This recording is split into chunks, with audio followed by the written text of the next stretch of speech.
Before start this video, please subscribe my channel and click on bell icon. Thanks.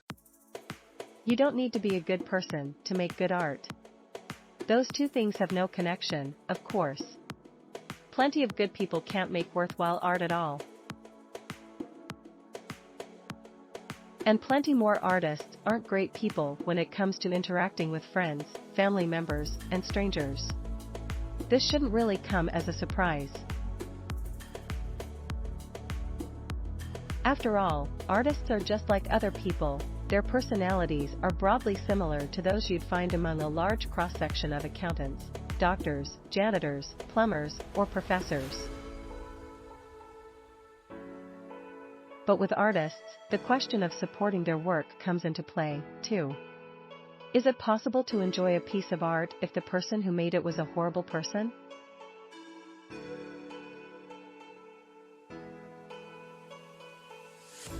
Could you appreciate a brilliant painting if you knew it was produced by a child abuser, or relish a piece of music if you learned it had been composed by a virulent racist?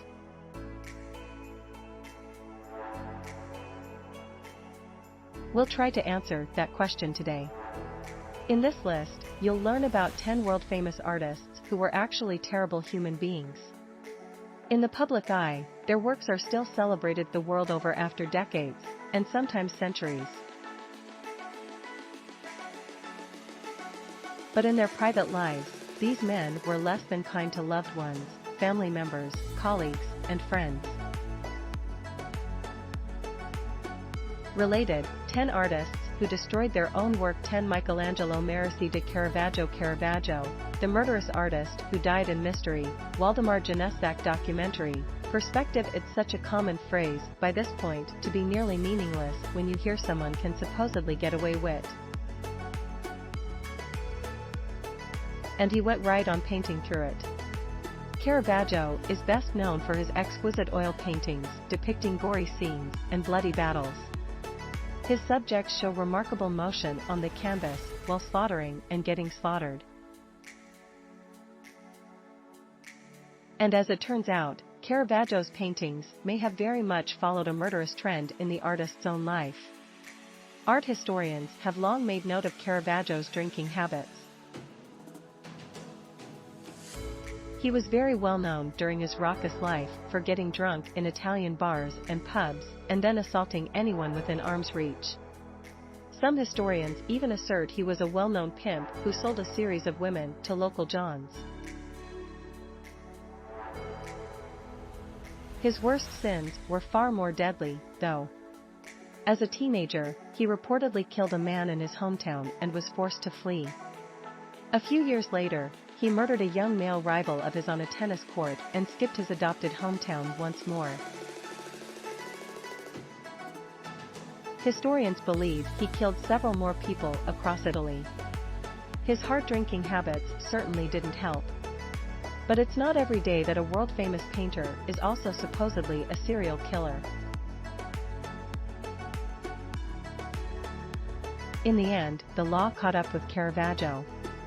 Government officials in the Papal States soon grew tired of his violent ways. They put out a bando capitale on the artist. Basically, it allowed any local resident the opportunity to catch and kill Caravaggio as an enemy of the state. In 1610, the Knights of Malta caught up to the painter and gave him a taste of his own medicine. As we know now, the world lost a phenomenal painter when Caravaggio was killed. But at the time, the Papal States simply couldn't stomach the pressure he put on society any longer than they already had.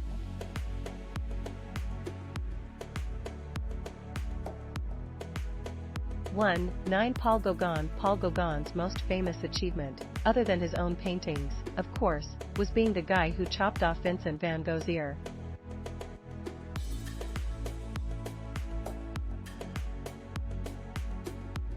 The two painters were longtime friends who shared costs and often made art based on the same subjects. They both had incredible eyes for color, shading, and style. And they both were difficult to work and live with, so their friendship was fated to end long before it probably should have.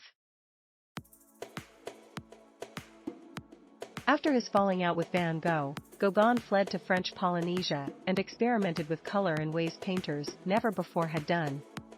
But that's not what makes Gauguin unique for the purposes of this list. Instead, the post-impressionist is known first for abandoning his French wife and 5 children upon leaving abruptly for Tahiti. Once he got there, he then started taking Polynesian children as brides.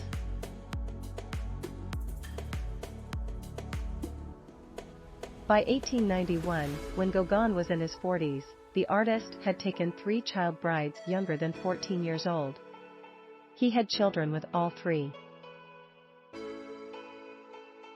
Then, he promptly infected all 3 with syphilis, as well as spreading the virulent virus all around the island while having other trysts on the side.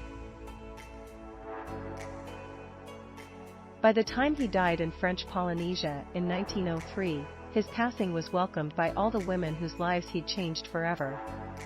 2. 8. Edgar Degas. What was the Dreyfus Affair? History of Israel Explained Unpacked. Edgar Degas was one of the greatest Impressionist painters of all time. The talented artist was a living legend during his life in France. The way he depicted movement on canvas changed how many future painters saw the craft. But as it turned out, Degas was not the nicest person away from his art studio. Degas's behind-the-scenes controversies began in 1894, when a French army captain named Alfred Dreyfus was convicted of selling military secrets to Germany. Dreyfus was Jewish, and the treasonous affair was big news in France at the time. As it would later come to pass, it turned out Dreyfus was framed, but that mattered little to many people intent on criticizing him. Degas was one of many French citizens shocked to learn Dreyfus had supposedly been selling state secrets to a rival. But instead of just being mad about treasonous corruption, the Impressionist took things quite a bit further. Lamenting Dreyfus's alleged behavior, Degas became a rabid and publicly vicious anti-Semite.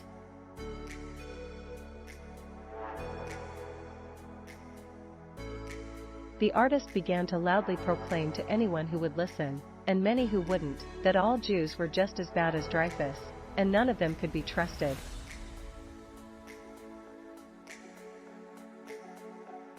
Degas took things further, too, by cutting off all contact with any Jewish people who had been in his life.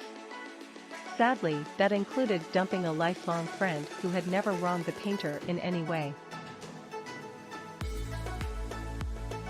In time, Degas's anti-Semitism even bled into his work connections.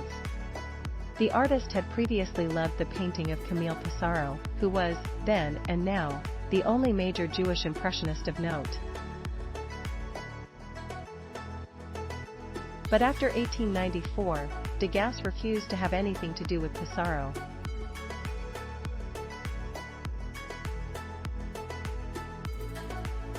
When a friend pointed out that Degas used to loudly support the Jewish artist's work, Degas coldly replied, that was before Dreyfus.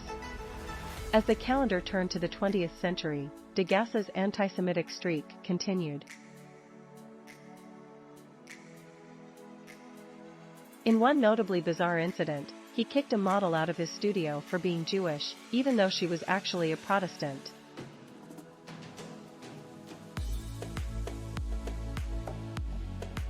If there's any consolation to Degas's cruel behavior, it's that his friends had all mostly abandoned him by the time of his death in 1917. They had grown weary of his constant racist attacks and diatribes. 3. 7. Richard Prince. Richard Prince smells bad. Richard Prince has what every modern-day artist seemingly wants.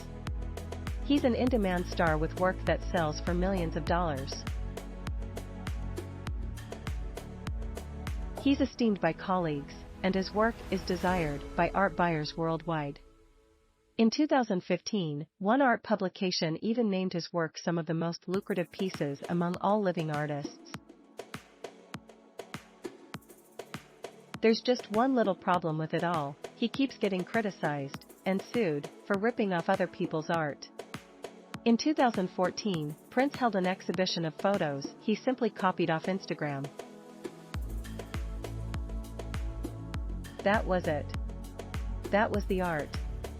He pulled other people's digital photos off Instagram, printed and framed them, and then sold the images for a whopping $100,000 each. He didn't even tell the original photographers.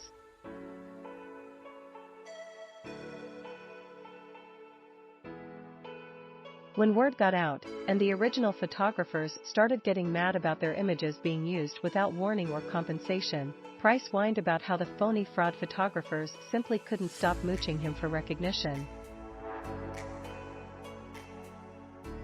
But Prince's story gets weirder still. In another photo grab, the popular artist swiped and repurposed nearly 3 dozen images from photographer Patrick Carriou.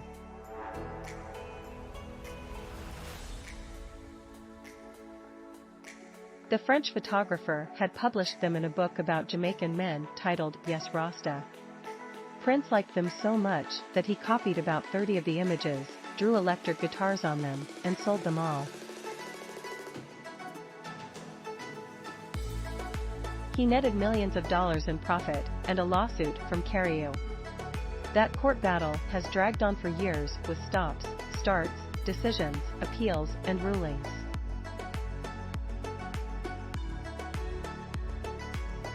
One thing is for certain, though: photographers rightfully don't seem to care too much for Richard Prince's antics.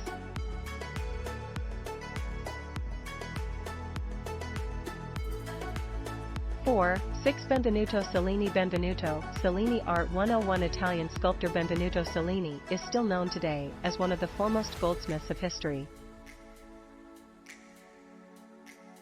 He mashed and molded gold into incredibly detailed and intricate sculptures.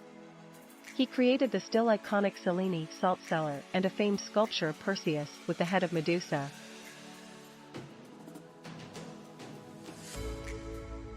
He even wrote a painstakingly detailed autobiography that historians still point to as one of the foremost literary works of the 16th century. But away from his art and literature, Cellini was, to put it in the mildest terms, a bad dude. The sculptor's rough life began very early. As a teenager, he brawled so much that he was cast out of his hometown. Living his young life on the road only made Cellini more vicious, though.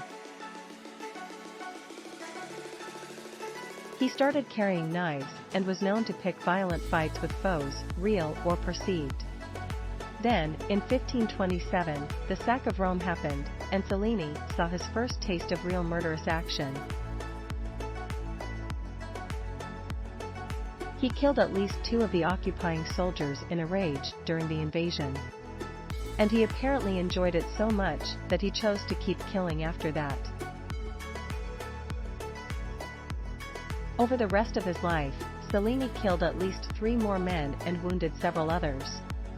One of his brothers was executed by police in Florence because of a murder he'd committed, thereby proving the vicious familial connection. Benvenuto didn't like that his brother had to die, though, so he killed one of the watch's corporals in revenge. A few years later, he was busy beating a man to death when a witness saw him do it and turned him in. Cellini promptly killed the witness before the man could testify against him. A few years after that, Cellini went to sculpt in France. There, he became the subject of a civil lawsuit. But before that filing could work its way into court, Cellini crippled the plaintiff's legs and fled town. The murderous man faced no long-lasting consequences for these acts and lived just short of his 71st birthday before dying peacefully in 1571. His art lives on today, and his horrific and violent acts now do, too. 5. Eric Gill. BBC's Monument to Pedophilia. Eric Gill used his talents as an incredible sculptor. Thanks for watching. Credits to listverse.com. Please subscribe my channel for more videos.